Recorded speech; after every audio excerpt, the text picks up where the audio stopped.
Hi, how are you all? I hope all of you are doing well. So, ये जो आज का session है इसमें हम पेपर अटेम्प्ट करना सीखेंगे क्योंकि हमारा पेपर नज़दीक आने वाला है तो हम पेपर अटेम्प्ट करना भी सीखेंगे पेपर कैसे अटेम्प्ट किया जा सकता है। तो ये पेपर है जिसमें वेव ऑप्टिक्स और वेव्स के क्वेश्चन आपको रिलेटेड मिलेंगे। तो पहला सवाल शुरू करते हैं और आप पोज करें, अटेम्प्ट करें और फिर आप सॉल्यूशन देके मेरे साथ अटेम्प्ट करने की कोशिश करें कि दिमाग में क्या क्या आना चाहिए। पहला सवाल, हमें वेव दे रखी है प्लेन प्रोग्रेसिव वेव। चलो, when it is reflected eight A rarer medium, rarer medium से रिफ्लेक्ट हो रही है तो रेयरर मीडियम तुरंत दिमाग में क्या आना चाहिए? जब डेंसर मीडियम से रिफ्लेक्ट करती है तो फेस चेंज कितना होगा? पाई। और रेयरर मीडियम से कर रही है तो फेस चेंज कितना होगा? 0 डिग्री। यानी कि जैसे गई थी वैसे, यानी कि एम्पलीट्यूड अब चेंज नहीं। फेस चेंज का मतलब कैसे है? जैसे यहाँ ये मीडियम है तो वो ऐसे जा, फेस चेंज का मतलब है कि वो ऐसे आएगी, अब एम्पलीट्यूड नेगेटिव होगा। सेम फेस का मतलब है वो उल्टी भी ऐसे ही आएगी, यानी कि एम्पलीट्यूड पॉजिटिव होगा। क्लियर है? दूसरी बात, अगर नेगेटिव डायरेक्शन में आएगी तो दोनों साइन क्या होंगे? पॉजिटिव। रिफ्लेक्ट हुई है ना, तो दोनों साइन पॉजिटिव, तो ये तो हो नहीं सकता। ठीक है। फिर ये कह रहा है, फिर ये क्या कह रहा है? It's amplitude become 75%। Amplitude decrease हुआ है तो ये भी नहीं हो सकता। तो ये तो उतना ही है ना, 0.02 एम्पलीट्यूड, यानी कि या तो ये हो सकता है, ये हो सकता है। और आपने पता लगा ही लिया डेल्टा फाई 0, यानी कि सेम फेज होना चाहिए। So option C will be the correct answer, D भी नहीं होगा। इस तरीके से आपको सवाल अटेम्प्ट करना है, ये बातें दिमाग में आनी चाहिए ताकि आपका टॉपिक ही रिवाइज हो जाए। आपको सिर्फ एक नहीं बात सोचनी, सारी बातें सोचनी है। अगला सवाल, क्वेश्चन नंबर 2 पे आ जाते हैं। एक वेव है is represented by this equation, यानी कि y is equals to a sine के एक्स माइनस ओमेगा टी, ये है। Is superimpose with another wave to form a stationary wave such that x is equals to, अभी देखो यहाँ पे कह रहा है ये एक्स इज इक्वल्स टू 0 पे नोड बनेगा। ठीक है, तो आपको दूसरी वेव बतानी है। तो आप समझो नोड का मतलब क्या होता है? नोड का मतलब होता है वाई में कोई डिस्प्लेसमेंट नहीं, यानी कि जब आप सुपर इम्पोजिशन करोगे, सुपरपोज करके है, यानी कि सुपरपोज करके y1 प्लस y2, दो वेव का आपने सुपरपोज किया। ठीक है, स्टेशनरी वेव है ये बनी दो का सुपरपोज करके। अब ये ज़ीरो आना चाहिए, नोड की कंडीशन ये, यानी कि ए साइन के एक्स के into zero minus omega T plus y2, यानी कि मैं कह सकता हूँ कि आ जाएगा minus A sine, minus sine theta तो बाहर साइन बाहर ले लो, omega T plus y2 is equal to 0, यानी कि y2 आपका आ गया ए साइन ओमेगा टी। यानी कि x इज इक्वल टू 0 पे y2 ए साइन ओमेगा टी पुट करो। x इज इक्वल टू 0 यहाँ रखोगे तो ये तो कोस बनेगा, नहीं आएगा। 0 कोस बनेगा, नहीं आएगा। आप यहाँ पे 0 रखोगे तो ये क्या आ जाएगा? Minus A sine omega T, जबकि ए साइन ओमेगा टी आना चाहिए। तो x इज इक्वल टू 0, तो सिर्फ ये बनेगा y is equal to a sine omega t. Option D will be the correct answer. तो आपको पूरी थियोरी, पूरा फ्लो आना चाहिए। अब क्वेश्चन नंबर 3 की तरफ चलते हैं बच्चे। क्वेश्चन नंबर 3 क्या कह रहा है? ये हैंगिंग वाला सवाल है। जैसे कि आपने पढ़ा होगा, ये रोड है, रोड कह रहा हूँ, ये स्ट्रिंग है।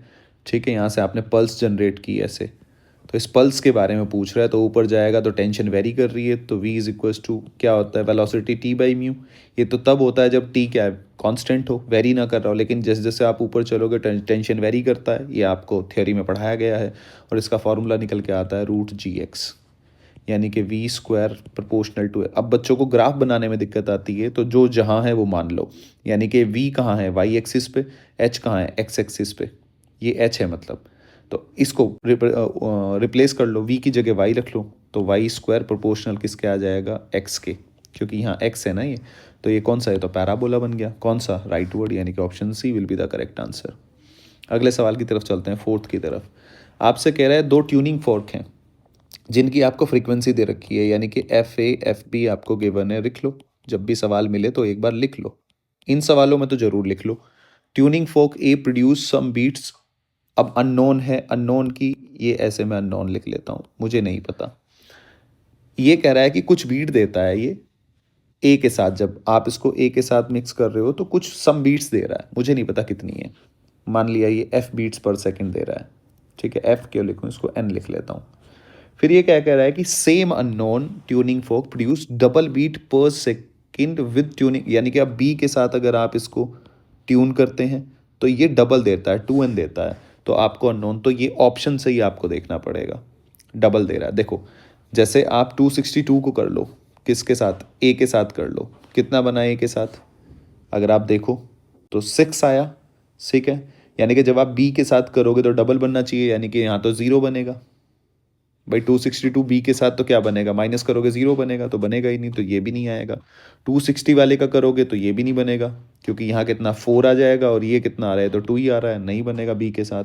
सी पे आ जाओ, 250 यानी कि 6 आया, माइनस कर रहा हूँ मैं, ए के साथ ट्यून कर रहा हूँ पहले, तो कितना आया 6 आया। अब बी के साथ ट्यून करो तो डबल आना चाहिए बी, यानी कि कितना आ जाएगा यहाँ 12 आ जाएगा, तो C will be the correct answer. ये क्रॉस चेक करना है।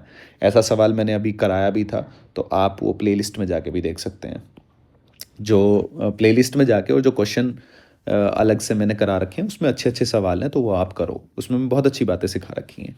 5th वाले पे चलते हैं। एक ओपन पाइप है, रेजोनेट विद ट्यूनिंग फोक के साथ रेजोनेट कर रहा है, ठीक है, फ्रीक्वेंसी है इतनी।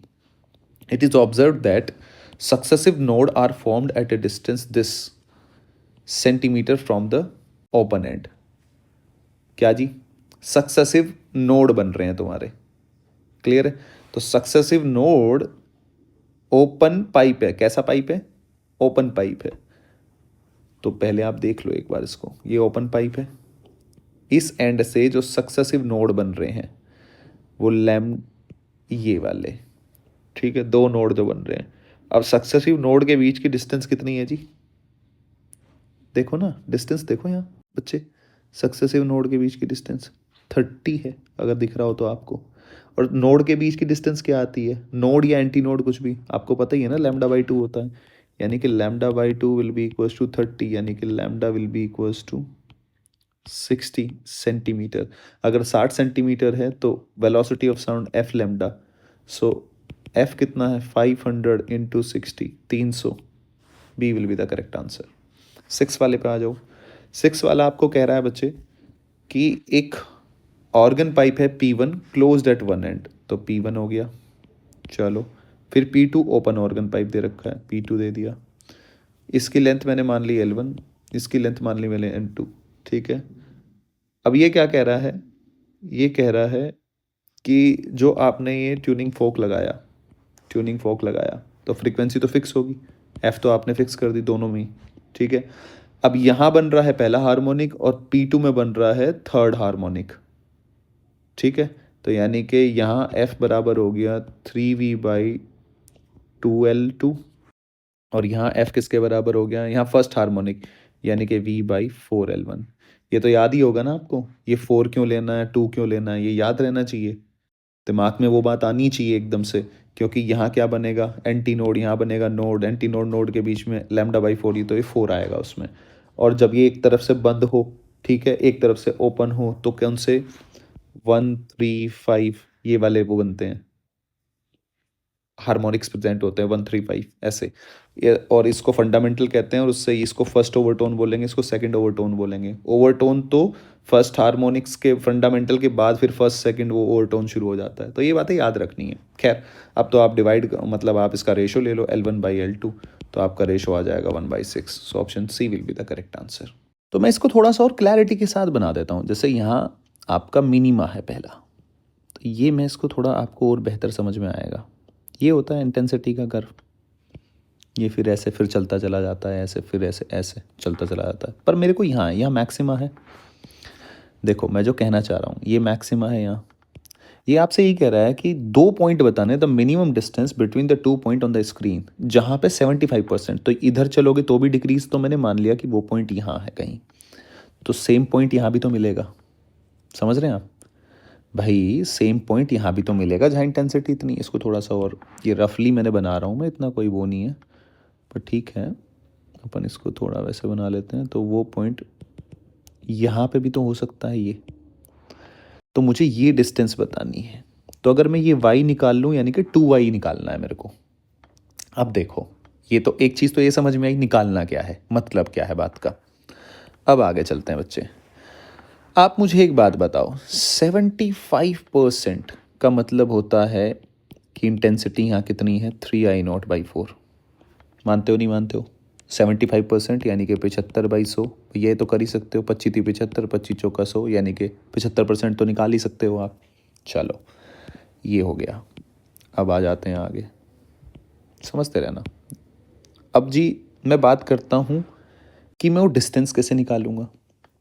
देखो डिस्टेंस निकालने का तो एक सीधा सीधा सा है कि अगर मुझे डेल्टा एक्स पता चल जाए तो d/y/d, तो डेल्टा एक्स पता होना चाहिए। तो इसका मतलब यहाँ से मुझे डेल्टा एक्स कैसे पहुँचूँ ये दिमाग में आना चाहिए। अब मुझे एक चीज़ पता है, इंटेंसिटी अगर यंग्स डबल स्लिट है तो भैया आई नॉट से कुछ नहीं दे रखा तो वो स्टैंडर्ड मानना है, यानी कि इंटेंसिटी सेम है। तो आई नेट क्या आता है अगर आपको याद हो तो 4I0 कोस स्क्वायर डेल्टा 5/2, यानी कि ये आई मैक्सिमम कह देता हूँ मैं इसको। ठीक है जी। अब आई मैक्सिमम जो भी है, जैसे मैंने आई मैक्सिमम यहाँ I0 मान लिया, ये मैंने आई मैक्सिमम माना। ठीक है। जबकि आई नोट होता है तो स्टैंडर्ड फॉर्मूला होता है 4I0 आता है यहाँ पे। तो वो बच्चे कई बार कंफ्यूज हो जाते हैं, भाई ये 4I0 कब आता है, जब ये इंटेंसिटी आई नोट है तो आई मैक्सिमम की वैल्यू 4I0 होती है। समझ गया। तो मुझे उससे खैर कोई मतलब नहीं है, मैं आई मैक्सिमम ले लेता हूँ इसको।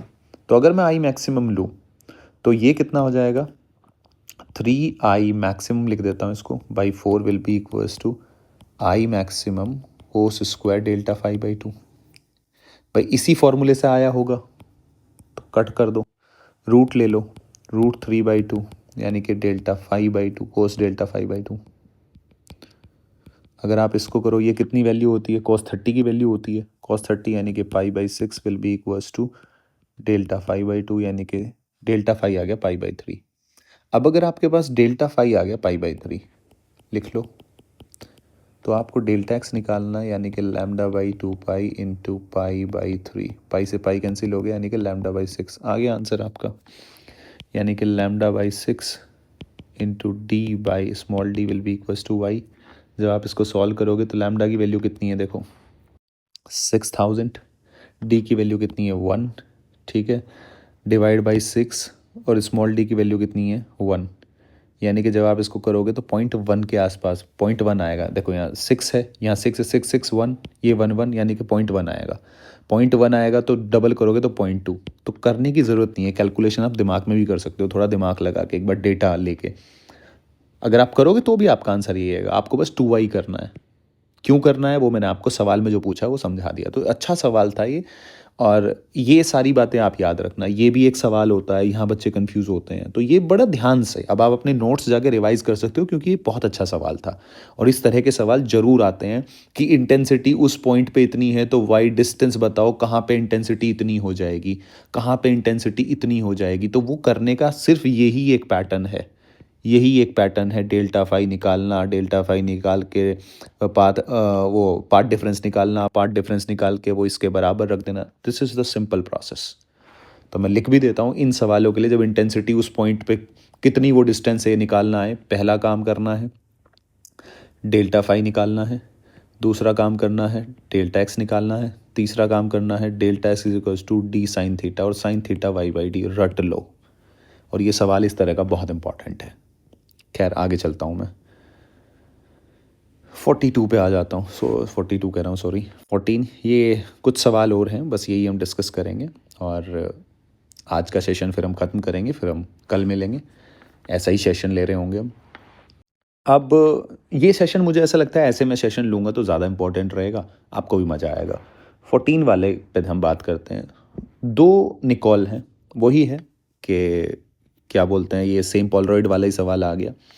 तो 2 पोलरॉइड ही हैं, तो आपने अब क्या किया, 60 डिग्री के उस पर रख दिए, इनको ऐसे रख दिया, यानी कि इसकी पास एक्सिस ये, तो ये P1 P2, अब ये 60 डिग्री बना रहा है, P1 P2। Unpolarise light I0 के साथ आई तो पास एक्सिस इसी प्लेन में ऑक्सीलेट कर रहा होगा इलेक्ट्रिक फील्ड, यानी कि ऐसे, यानी कि जब वो P2 के पास पहुंचेगा तो ऐसे पहुंचेगा। यानी कि अब E का, मैं जो ये बार बार बनाता हूँ, इसका मतलब ये है कि ये E है तो E का कौन सा कंपोनेंट पास होगा, खाली ये थीटा बन रहा है, यानी कि E cos थीटा पास होगा। E साइन थीटा तो क्या हो जाएगा, ब्लॉक हो जाएगा। इसलिए मैलस लॉ यहीं से आता है जब हम थ्योरी डिराइव करते हैं। तो कोई बात नहीं, I0/2 कोस स्क्वायर 60, कॉस 60 की वैल्यू कितनी होती है जो साइन 30 की होती है 1/2, तो I0/8। कितने परसेंट अनप्रोडक्ट which pass through the system यानी कि into I0, I final by I initial into 100, तो आप करोगे तो ये आ जाएगा 12.5%। 15th वाले का करते हैं। A light source of 5000 angstrom wavelength produce single slit diffraction, ठीक है। The first minima and the diffraction pattern is seen at a distance of first. तो यहाँ पे जो तुम्हारा होता है वो क्या होता है, A sine theta will be equals to N lambda, ठीक है जी। अब फर्स्ट की बात करें तो यहाँ पे आ गया simple, a sine theta will be equals to lambda. आप कहोगे हाँ सर, इतनी बात तो सत्य है, ठीक है। The distance between screen and the slit is 2 metre, distance between screen and slit 2 metre. The width of slit d बताना है बच्चे। तो आप क्या करोगे, यानी कि डी बोले तो ये मैं यहाँ पे ए लिख देता हूँ जिसको, ठीक है। तो ये ए इंटू साइन थीटा हो जाएगा तुम्हारा, क्या हो जाएगा जी, y/d। क्या होगा, y/d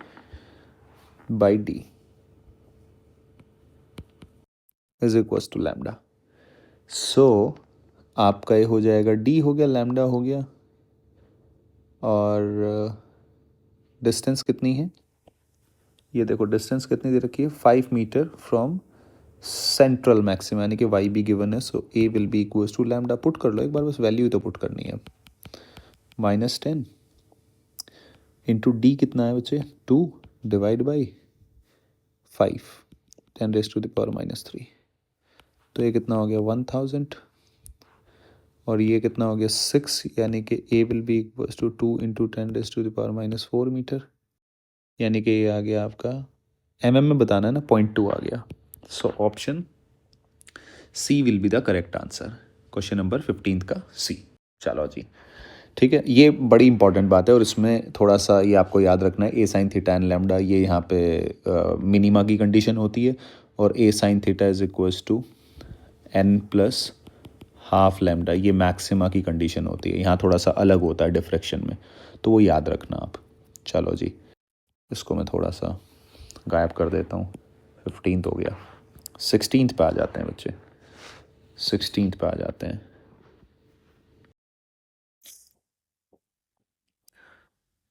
तो 16 में अगर आप देखोगे, in a diffraction pattern due to single slit, width कितनी है तुम्हारी ए, फर्स्ट मिनिमा यानी कि कुछ ऐसा है, first minima is observed eight an angle, first minima is observed eight an angle of 30 degree, ये दे दिया आपको, वेवलेंथ दे दिया आपको, is incident on the slit. तो आप ये देखो निकलवा क्या रहा है, द फर्स्ट सेकेंडरी मैक्सिमा निकलवा रहा है।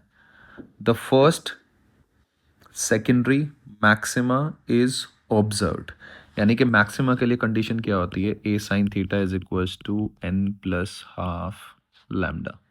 तो n की वैल्यू 1 रख लो फर्स्ट, यानी कि A sine theta will be equals to 3/2 lambda, यानी कि sine theta will be equals to 3/2 lambda by A. अगर लैम्डा बाई ए की वैल्यू पता चल जाए तो काम हो जाए। अभी ये कंडीशन इसीलिए तो दी है, sine a sine theta is equals to N lambda, यानी कि 1 लैम्डा। अब साइन थीटा की यहाँ वैल्यू 30 डिग्री दे रखी है, ये मैं मिनिमा वाली कंडीशन लगा रहा हूँ, ये मैं मिनिमा वाली, यानी कि lambda by a will be equals to sine 30 1/2। So sine theta will be equals to 3/2 into 1/2, यानी कि sine inverse 3/4। Option D will be the correct answer. I hope आपके समझ में आया होगा। 17 determine the angular separation between the central maxima, यानी कि वही सेंट्रल मैक्सिमा तो ये बन गया, और किसके बीच में, फर्स्ट ऑर्डर मैक्सिमा, ये तुम्हारा फर्स्ट ऑर्डर मैक्सिमा, तो इसके बीच में थीटा कैसे आ जाएगा जी, थीटा आएगा तुम्हारा फर्स्ट ऑर्डर मैक्सिमा, यानी कि 3 लैम्डा बाई 2 इंटू डी बोले तो ए स्लिट सेपरेशन, यानी कि theta will be equals to 3 into 5890 angstrom divide by 2 into A कितना है 0.25 10⁻³ इंटू 10⁻⁻10। जब आप इसको सॉल्व करोगे तो option A will be the correct answer. Calculation है, सिंपल है। ये थोड़ा सा अच्छा सवाल है, इसके ऊपर चर्चा करेंगे। जैसे पैरेलल मोनोक्रोमेटिक ये दे रखा है आपको, beam of light is incident normally on a narrow slit, the diffraction pattern is formed on the screen perpendicular to the direction of incident beam at the first minimum. At the first minimum in the diffraction pattern, the phase difference between the rays coming from the two edge of the, यानी कि minima के लिए। पर ये condition क्या दे रखी है, बड़ी मज़ेदार बात है। ये कह रहा है कि उसके लिए बताना है जो वेव यहाँ से आई हैं। अब आपको पता है इसके लिए ये ए बनेगा, और मिनिमा के लिए कंडीशन क्या होती है, A sine theta will be equals to 1 × lambda. अब ये ए साइन थीटा क्या होता है, पार्ट डिफरेंस होता है, नहीं होता, डेल्टा एक्स, यानी कि डेल्टा एक्स कितना बना, लैम्डा। तो इन दोनों में फेज डिफरेंस कितना हो जाएगा, ये हो जाएगा 2π/λ इंटू पार्ट डिफरेंस, यानी कि 2π, आंसर आएगा 2π। लेकिन अगर वो यहाँ ये कह देता the phase difference between the rays coming from edge और मिड पॉइंट, तो फिर आप क्या करते, a/2, आपका डेल्टा एक्स क्या बनता, a/2 sine theta, path difference क्या बनता आपका, a/2 साइन थीटा। तो इन बातों का आपको ध्यान रखना है, ठीक है। आंसर तो वही आएगा, आंसर की दिक्कत नहीं है, आंसर तो वही लैम्डा ही बनेगा। लेकिन मैं एक बात बता रहा हूँ कि ये लाइन बड़ी इंपॉर्टेंट है, डेल्टा एक्स कब a/2 लेना है।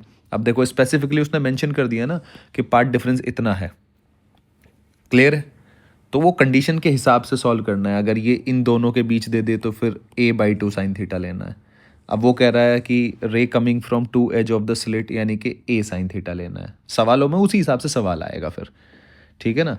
लेकिन अगर ये अभी तो क्या, डेल्टा एक्स पार्ट डिफरेंस, तो मेरे को तो इससे मतलब है ना, मिनिमा के लिए एन लैम्डा 1 × लैम्डा, तो लैम्डा ये बन गया, यानी कि टू। अभी तो सवाल सिंपल है, एज ये कहीं से भी आए, मिनिमा की कंडीशन लगानी है, मिनिमा की एन लैम्डा होता है ना, तो एन की वैल्यू 1 फर्स्ट के लिए पूछ रहा है, सेकंड के लिए पूछता तो 2 लैम्डा रख देता मैं, यानी कि 2π/λ इंटू 2 लैम्डा, तो ये कट गया, तो ये आ जाता तुम्हारा 4π।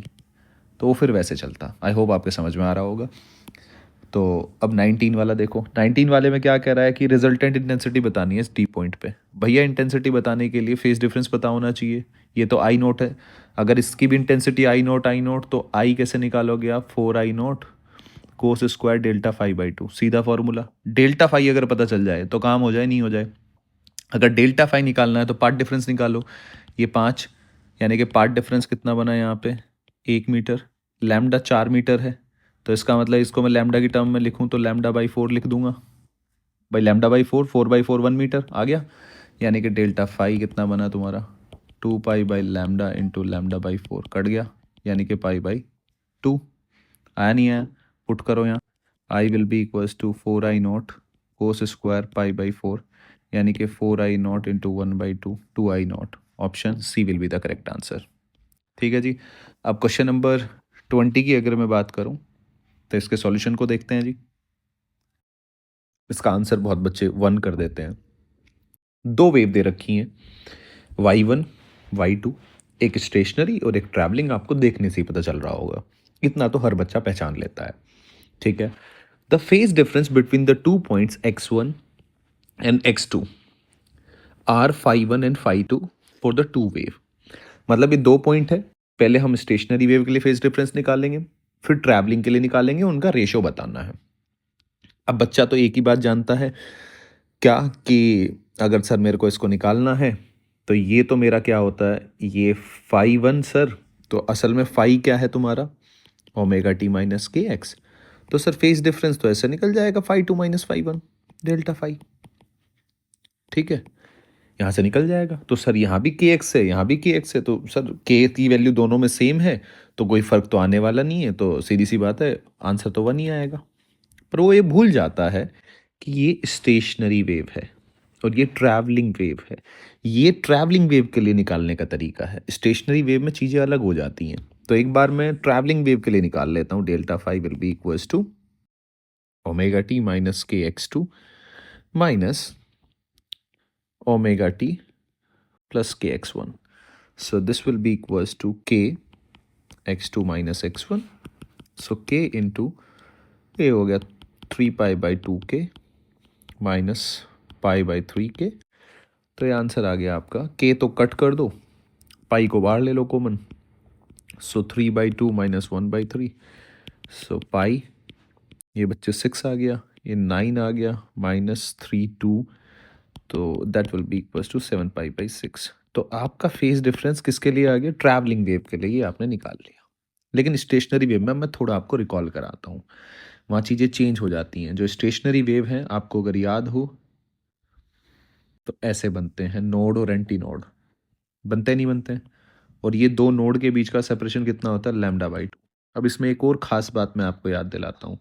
अगर आपको याद हो, जब आप ये ऐसे पढ़ रहे होते हैं, सभी बच्चों ने पढ़ा होगा, बस भूल जाते हैं बच्चे, पढ़ा तो सबने है। ये इस तरीके, अगर मैं किसी टाइम पे बात करूँ तो इस टाइम पे है। खास बात क्या होती है? खास बात ये होती है कि ये जितने पार्टिकल हैं, ये जितने वेव, ये जितने हैं, ये पॉइंट्स जो हैं, ये सारे के सारे, अगर मैं स्ट्रिंग की बात करूं तो आपको पता है ना, ये सारे ऊपर की तरफ जा रहे होते हैं, सेम फेज में ऑक्सीलेट करते हैं, और ये वाले नीचे आ रहे होते हैं।